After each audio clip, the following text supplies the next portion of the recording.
ಆಕ್ರೋಶವನ್ನ ಕಾಂಗ್ರೆಸ್ ಮೇಲೆ ಅಂತೇಳಿ ಕರೆ ಕೊಟ್ಟು ಪ್ರಾರಂಭ ಮಾಡ್ತಾ ಇದ್ದಾರೆ.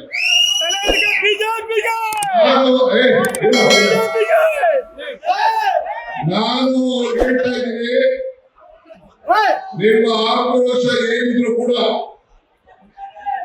ಈ ಬೆಲೆ ಏರಿಕೆ ಕಾರಣಕರ್ತರಾದಂತ ಕೇಂದ್ರ ಸರ್ಕಾರದ ಬಿಜೆಪಿ ವಿರುದ್ಧ ಇರಬೇಕೇ ಹೊರತು ಬಡವರ ಪರವಾಗಿ 5 ಗ್ಯಾರಂಟಿ ಕೊಟ್ಟು ಈ ಬೆಲೆ ಏರಿಕೆಯಿಂದ ಸಹಾಯ ಮಾಡ್ತಿರುವಂತ ಕಾಂಗ್ರೆಸ್ ಸರ್ಕಾರದ ವಿರುದ್ಧ ಮಾಡಲಿಕ್ಕೆ ಸಾಧ್ಯ ಇಲ್ಲ ಅನ್ನೋ ಮಾತನ್ನ ಈ ಸಂದರ್ಭದಲ್ಲಿ ನಾನು ಹೇಳ್ತಾ ಇದ್ದೇನೆ. ಇವತ್ತು ನಿಮ್ಮ ಪಕ್ಷಗಳಲ್ಲಿ ಆಂತರಿಕ ಜಗಳ, ನಿಮ್ಮಲ್ಲಿ ನಾಯಕತ್ವದ ಕೊರತೆ, ಜನತಾದಳದಲ್ಲಿ ಆಂತರಿಕವಾದಂತಹ ಜಗಳ, ಇವೆಲ್ಲ ಕೂಡ ಮುಚ್ಚಿಡ್ಲಿಕ್ಕೆ ಇವತ್ತು ನೀವು ಪ್ರವಾಸ ಕೈಗೊಂಡಿದ್ದೀರಿ. ನಾನು ಹೇಳಲಿಕ್ಕೆ ನಾನು ಬಯಸ್ತಾ ಇದ್ದೇನೆ, ನಾವು ರೈತರ ಪರವಾಗಿರುವಂತಹ ಒಂದು ಸರ್ಕಾರ, ಕಾರ್ಮಿಕರ ಪರವಾಗಿರುವಂತಹ ಸರ್ಕಾರ, ಎಲ್ಲ ವರ್ಗದ ಜನರ ಪರವಾಗಿರುವಂತಹ ಸರ್ಕಾರ. ಇವತ್ತು ರೈತರಿಗೆ ಹಾಲಿಗೋಸ್ಕರ 4 ರೂಪಾಯಿ, ಇವತ್ತು ಬೀನ್ಸ್ ಬೆಲೆ, ಕೂಸಾ ಬೆಲೆ ಜಾಸ್ತಿ ಇದೆ. ಇವತ್ತು 4 ರೂಪಾಯಿ ರೈತರಿಗೆ ಕೊಡಬೇಕು ಅಂತ ತೀರ್ಮಾನ ಮಾಡಿದ್ರೆ ನೀವು ರೈತರ ವಿರೋಧಿಗಳು ಅಂತ ಹೇಳಿ ಅಡೆಪಟ್ಟೆಲ್ಲ ಕಟ್ಕೊಂಡಿದ್ದೀರಿ. ಇವತ್ತು ಹಾಲಿನ ಬೆಲೆ ಕೇರಳದಲ್ಲಿ 52 ರೂಪಾಯಿ ಇದೆ, ಗುಜರಾತ್ನಲ್ಲಿ 53 ರೂಪಾಯಿ ಇದೆ, ದೆಹಲಿಯಲ್ಲಿ 55 ರೂಪಾಯಿ ಇದೆ, ಮಹಾರಾಷ್ಟ್ರದಲ್ಲಿ 52 ರೂಪಾಯಿ ಇದೆ, ತೆಲಂಗಾಣದಲ್ಲಿ 58 ಇದೆ, ಅಸ್ಸಾಂನಲ್ಲಿ 60 ಇದೆ, ಹರಿಯಾಣದಲ್ಲಿ 56 ಇದೆ, ರಾಜಸ್ಥಾನದಲ್ಲಿ 50 ರೂಪಾಯಿ ಇದೆ, ಮಧ್ಯಪ್ರದೇಶದಲ್ಲಿ 57 ಇದೆ, ಪಂಜಾಬಲ್ಲಿ 56 ಇದೆ, ಉತ್ತರ ಪ್ರದೇಶದಲ್ಲಿ 56 ರೂಪಾಯಿ ಇದೆ.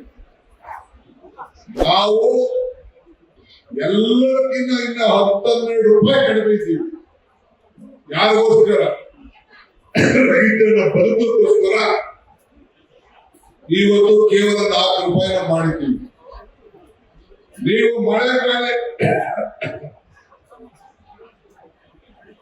ಮಳೆಗಾಳಿಗೆ ಎದುರುಕೊಂಡು ನೀವು ಜನ ಆಕ್ರೋಶ ಯಾತ್ರೆಯನ್ನ ಕೈ ಬಿಟ್ಟಿದ್ದೀರಿ.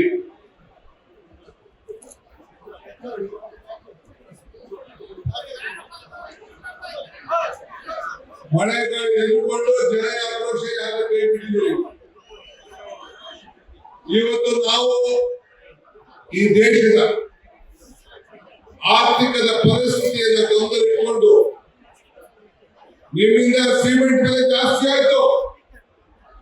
ಕೃಷ್ಣಪ್ಪಯ್ಯನವರು ಹೇಳಿದ್ರು, ಸಿಮೆಂಟ್ ಬೆಲೆ, ಕಬ್ಬಣ ಬೆಲೆ, ಎಣ್ಣೆ ಬೆಲೆ, ಎಲ್ಲ ಪದಾರ್ಥಗಳ ಬೆಲೆ, ಸೋಪು, ಉಪ್ಪು ಎಲ್ಲದಕ್ಕೂ ಕೂಡ ಒಂದು ಟಿವಿ 10,000 ರೂಪಾಯಿ ಇದ್ದು 30,000 ರೂಪಾಯಿ ಆಗೋಯ್ತು. ಒಂದು ಸಣ್ಣ ಪದಾರ್ಥ, ಒಂದು ಟೂತ್ ಬ್ರಷ್ 5 ರೂಪಾಯಿ ಇದ್ದು 15 ರೂಪಾಯಿ ಆಗೋಯ್ತು. ಯಾವ ಬೆಲೆ ಕಡಿಮೆ ಇಲ್ಲ ಅಂತ ನನಗಿಲ್ಲ. ಇವತ್ತು ಎಲ್ಲ ಬೆಲೆನ ನೀವು ಜಾಸ್ತಿ ಮಾಡಿದ್ರಿ. ಕಳೆದ 11 ವರ್ಷದಿಂದ ಯಾವ ಹೆಣ್ಮಕ್ಳು ಕೂಡ ಮಾಂಗಲ್ಯ ಸರ ಕಟ್ಟಕ್ಕೆ ಆಗ್ತಾ ಇಲ್ಲ. 40,000 ರೂಪಾಯಿ ಇದ್ದಂತ ಚಿನ್ನ 90,000 ರೂಪಾಯಿ ಆಗಿದೆ. 10,000 ರೂಪಾಯಿ ಇದ್ದ ಮೊಬೈಲು 30,000 ರೂಪಾಯಿ ಆಗಿದೆ. ಮಹಿಳೆಯರ ಮಾಂಗಲ್ಯ ಸರ ಕಟ್ಟಕ್ಕೆ ಆಗ್ತಾ ಇಲ್ಲ. 50 ಕೆಜಿ ಸಿಮೆಂಟ್ 268 ರೂಪಾಯಿ ಇದ್ದು 410 ರೂಪಾಯಿ ಇದೆ. ಒಂದು ಇನೋವಾ ಕಾರು ನಾನು 12 ಲಕ್ಷ ರೂಪಾಯಿ ತಗೊಂಡಿದ್ದೆ, ಈಗ 30 ಲಕ್ಷ ರೂಪಾಯಿ ಆಗಿದೆ. 2 ರೂಪಾಯಿ ಮೊಟ್ಟೆ 7-8 ರೂಪಾಯಿ ಹೋಗಿದೆ. ಯಾವ ಕಾರಣ? ಇದೆಲ್ಲ ಬಿಜೆಪಿ ಕಾರಣ. ಅದಕ್ಕೆ ನಾನು ಹೇಳ್ತಾ ಇರೋದು, ಟೂತ್ ಪೇಸ್ಟ್ 15 ರೂಪಾಯಿ ಇದ್ದಿದ್ದು 68 ರೂಪಾಯಿ ಹೋಗಿದೆ. ಇದು ಜನ ಆಕ್ರೋಶ ಬಿಜೆಪಿ ಸರ್ಕಾರದ ವಿರುದ್ಧ ಆಗ್ಬೇಕೆ ಹೊರತು ಬೇರೆ ಯಾರು ವಿರೋಧ.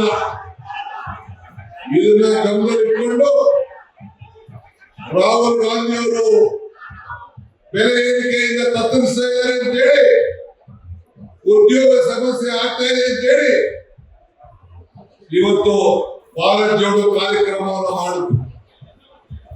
ಜನ ಇವತ್ತು ಈ ದೇಶದಲ್ಲಿ ನಾನು 136 ಸೀಟ್ ಅಂತ ಹೇಳಿದ್ದೆ. ಅದಾದ್ಮೇಲೆ ಬೈ ಎಲೆಕ್ಷನ್ ಬಂತು.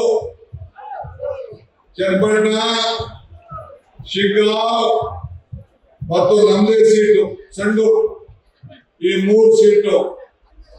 ಯಾಕೆ ನಿಮ್ಮ ಮಾಜಿ ಮುಖ್ಯಮಂತ್ರಿ ಮಕ್ಕಳನ್ನ ಸೋಲಿಸಿದ್ರು ಬಿಜೆಪಿ ನಾಯಕರುಗಳೇ? ಇದಕ್ಕೇನು ಅರ್ಥ?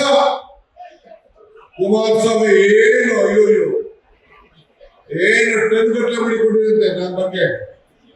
ಯಾಕಂದ್ರೆ ಟನ್ ಗಟ್ಟಲೆ ಇಟ್ಕೊಂಡಿದ್ದೆ. ನಮ್ಮ ಹುಡುಗರುಗಳು ಲಾಲಿತಾಗ ಬಂದಿರಲ್ಲ, ದುಡ್ಡು ಕಳಿಸ್ಬೇಕಾಯ್ತು, ಗೌರವರಿಗೆ ಕಳಿಸ್ಬೇಕಾಯ್ತು. ಮಿಸ್ಟರ್ ಕುಮಾರಸ್ವಾಮಿ, ನಿನ್ನ ಕೊಟ್ಟು ಬೆದರಿಕೆಗೆ, ಬಿಜೆಪಿ ಕೊಟ್ಟು ಬೆದರಿಕೆಗೆ ಏನೋ ಮಗ ಅಲ್ಲ.